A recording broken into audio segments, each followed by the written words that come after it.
નમસ્કાર દોસ્તો, સુપરફાસ્ટ તાજા સમાચારમાં તમારું સ્વાગત છે। દેશ, દુનિયા અને ગુજરાતના તાજા, મોટા અને સૌથી મહત્વપૂર્ણ સમાચાર જાણીએ તે પહેલા તમે ચેનલમાં નવા હોય તો ચેનલને જરૂરથી સબસ્ક્રાઇબ કરીને વિડીયોને લાઇક કરી દેજો। સૌથી પહેલા દોસ્તો આપણે વાત કરીએ તો ગુજરાત ઉપર બે સિસ્ટમ સક્રિય છે। તો ગુજરાતના અનેક જિલ્લાઓમાં થશે ભારે મેઘતાંડવ। જ્યાં દર્શક મિત્રો, હવામાન વિભાગ દ્વારા રાજ્યમાં મોટાભાગના જિલ્લાઓમાં ભારેથી અતિભારે વરસાદની આગાહી કરી છે, જેમાં ઉત્તર ગુજરાત, દક્ષિણ ગુજરાત, મધ્ય ગુજરાત, સૌરાષ્ટ્ર અને કચ્છમાં ભારે વરસાદ પડશે। તો આ સિવાય બનાસકાંઠા, મહેસાણા, પાટણ, સાબરકાંઠા, ગાંધીનગર, અરવલ્લી, ખેડા, અમદાવાદ, આણંદ, પંચમહાલ, દાહોદ, મહીસાગર, છોટાઉદેપુરમાં હળવાથી મધ્યમ અને ભારે વરસાદ નોંધાઈ શકે છે। તો દોસ્તો, બીજા સૌથી મોટા સમાચાર સામે આવ્યા છે। દક્ષિણ ગુજરાતમાં સવારથી જ મેઘમહેર। દક્ષિણ ગુજરાતમાં સવારથી જ મેઘરાજાએ આગમન કરી દીધું છે। તો તાપી જિલ્લામાં સવારથી જ વ્યારા, વાલોડ, સોનગઢ, ડોલવણ તાલુકાઓમાં વરસાદી માહોલ જોવા મળ્યો। તો વલસાડ જિલ્લાના ધરમપુર, પહાડી, કપરાડા, ઉમરગામ સહિતના અનેક વિસ્તારોમાં વરસાદ નોંધાયો છે। તો આ સિવાય ડાંગમાં પણ અનેક વિસ્તારોમાં વરસાદી માહોલ છે। તો ગ્રામીણ વિસ્તારોમાં વાવણી લાયક સારો વરસાદ થતા ધરતીપુત્રો ખુશખુશાલ થઈ ગયા છે। જ્યારે સુરતમાં પણ સવારથી જ મેઘરાજાની તોફાની બેટિંગ જોવા મળી છે। તો દોસ્તો, તમારા વિસ્તારમાં પણ વરસાદી માહોલ છે કે નહીં, ફટાફટ નીચે કોમેન્ટમાં અમને જણાવજો।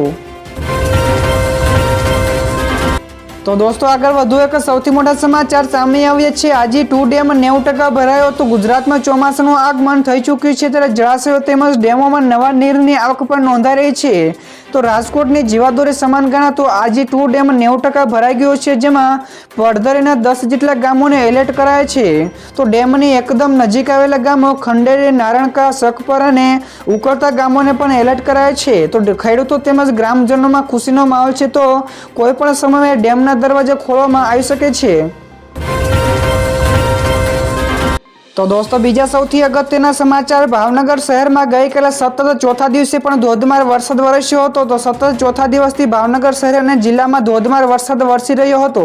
તો જિલ્લામાં ભડી, ભંડારિયા, કોબળી તેમજ ઉખરલા સહિતના ગ્રામ્ય પંથકોમાં પણ ધોધમાર ભારે વરસાદ નોંધાયો છે। તો ઉખરલા સહિતના ગ્રામ્ય પંથકોમાં ધોધમાર વરસાદ પડ્યો હતો। તો સતત ચોથા દિવસથી જિલ્લામાં વરસી રહેલા વરસાદના કારણે ખેડૂતોમાં ખુશીનો માહોલ છે। તો જળાશયો તેમજ ડેમોમાં પણ નવા નીરની આવક નોંધાઈ રહી છે। ત્યાર પછી ફટાફટ દોસ્તો આગળના બીજા સૌથી મોટા સમાચાર મળ્યા છે। 6 ઇંચ વરસાદથી સુરત બગડી। જ્યાં દર્શક મિત્રો, સુરતમાં ગત રાતથી જ વરસાદી માહોલ છવાયો છે। તો મેઘરાજાની ધમાકેદાર બેટિંગ કરતા શહેરના રસ્તાઓ બેટમાં ફેરવાઈ ગયા હતા। તો અત્યાર સુધીમાં 6 થી લઈને 7 ઇંચ સુધીનો વરસાદ નોંધાઈ ચૂક્યો છે અને હજુ પણ અનેક વિસ્તારોમાં વરસાદ પણ પડી રહ્યો છે। જો મોડી રાતથી જ અનરાધાર વરસાદ વરસતા શહેરના કતારગામ, હાથીવાડા, મંદિર વિસ્તાર, અખંડ આનંદ કોલેજથી આસપાસ વેડરમાં પણ પાણી ભરાઈ ગયાના દ્રશ્યો સામે આવ્યા હતા। તો અમદાવાદમાં પણ ગઈકાલે ધોધમાર ભારે વરસાદ નોંધાયો હતો। તો દોસ્તો, બીજા સૌથી અગત્યના સમાચાર સામે આવ્યા છે। ધોધમાર વરસાદ વચ્ચે અંબાલા પટેલની નવી આગાહી સામે આવી। તો અંબાલા પટેલે ફરી એક વખત ભારે વરસાદથી અતિભારે વરસાદની આગાહી કરી છે। તેમણે કહ્યું કે ઉત્તર અરબ સાગરમાં બનતું સાયક્લોનિક સર્ક્યુલેશન ગુજરાતને વધારે અસર કરશે। તો આગામી 2 દિવસ મધ્ય ગુજરાતના ભાગોમાં ભારે વરસાદની આગાહી કરાઈ છે અને આ સિવાય તેમણે કહ્યું કે અમદાવાદ અને ગાંધીનગરમાં પણ સામાન્યથી ભારે વરસાદ નોંધાઈ શકે છે।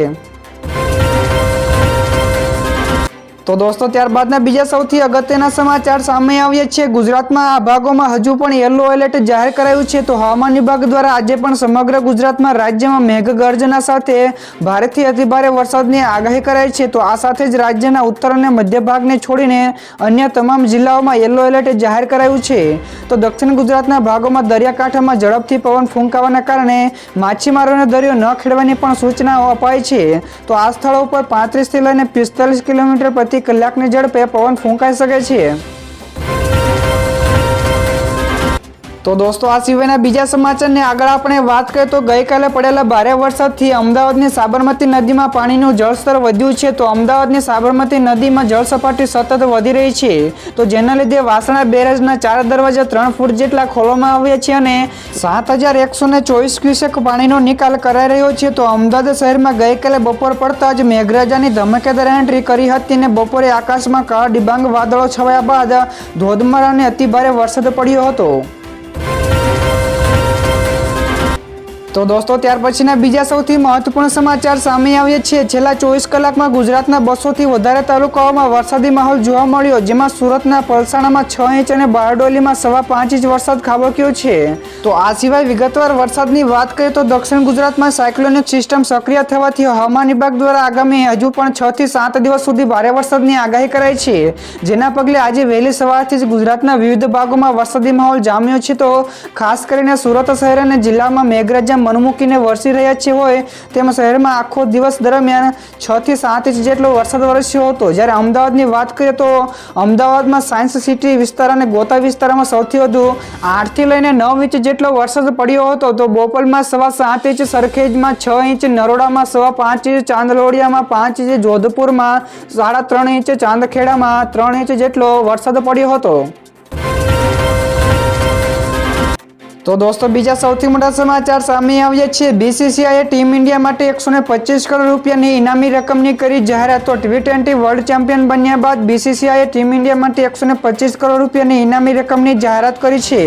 તો બીસીસીઆઈના સચિવ જય શાહે ટ્વીટ કરીને આ જાણકારી આપી છે અને આ સિવાય તેણે કહ્યું કે ટીમે સમગ્ર ટુર્નામેન્ટમાં અસાધારણ પ્રતિભા, નિશ્ચય અને ખેલદિલીનું પ્રદર્શન કર્યું છે। તો આ અદ્ભુત સિદ્ધિ માટે તમામ ખેલાડીઓ, કોચ અને સપોર્ટરનો સ્ટાફને અભિનંદન પણ પાઠવ્યા હતા। તો દોસ્તો બીજા સૌથી અગત્યના સમાચાર સામે આવ્યા છે। કેદારનાથ મંદિરની પાછળ હિમપ્રપાત। જ્યાં દર્શક મિત્રો કેદારનાથમાં આ હિમપ્રપાતનો વિડીયો સામે આવ્યો છે। તો વિડીયોમાં સ્પષ્ટ જોઈ શકાય છે કે મંદિરની પાછળના પહાડ ઉપર અચાનક જ હિમપ્રપાત થાય છે। તો મંદિરમાં હિમપ્રપાતમાં તૂટેલા બરફ ખૂબ જ ઝડપથી નીચે આગળ વધી રહ્યો છે। તો આ દ્રશ્ય જોઈને ઘણા બધા લોકો ચોંકી ગયા હતા। જો કે મંદિરની પાછળ ગાંધી સરોવર હોવાના કારણે હિમપ્રપાત ત્યાં જ અટકી ગયો અને આગળ વધી શક્યો નથી, જેના કારણે મંદિર પરિસરમાં હાજર હજારો લોકોના જીવ બચી ગયા છે।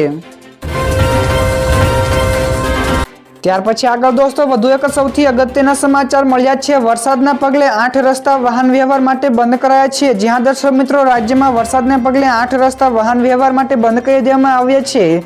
તો પંચાયત હસ્તકના 6 રસ્તાઓ, જ્યારે 2 અન્ય રસ્તાઓ વાહન વ્યવહાર માટે બંધ કરી દેવામાં આવ્યા છે। તો રાજકોટ અને પોરબંદર જિલ્લામાં 2 રસ્તાઓ વાહન વ્યવહાર માટે બંધ કરાયો છે, જ્યારે અમરેલી, સુરેન્દ્રનગર, ભાવનગર અને છોટાઉદેપુરમાં 1 રસ્તાઓ વરસાદના પગલે બંધ કરી દેવામાં આવ્યા છે।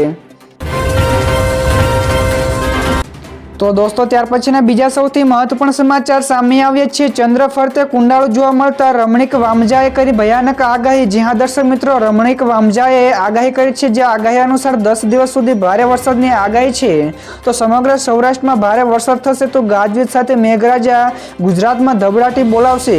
તો ખગોળીય સ્થિતિને આધારે રમણીક વામજાએ આગાહી કરી છે અને આ સમયમાં વીંછી કડવાનું પણ પ્રમાણ વધારે રહેશે તેવું પણ અનુમાન છે।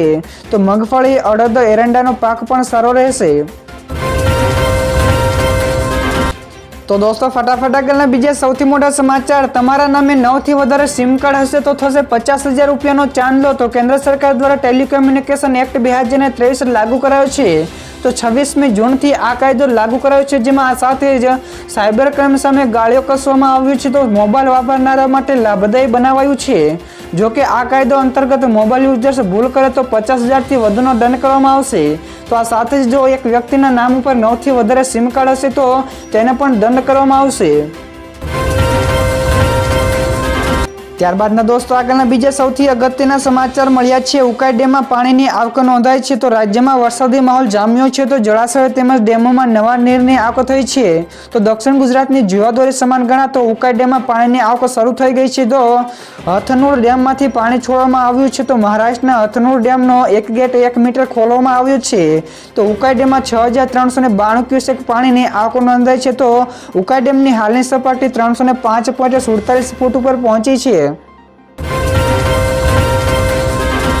ત્યારબાદ ફટાફટ દોસ્તો આગળના બીજા સૌથી મોટા સમાચાર। મેડિકલ કોલેજોમાં તોતિંગ ફીનો વધારો। તો રાજ્યમાં 13 જેટલી GMERS મેડિકલ કોલેજોમાં 89% તોતિંગ ફી વધારો કરવામાં આવ્યો છે।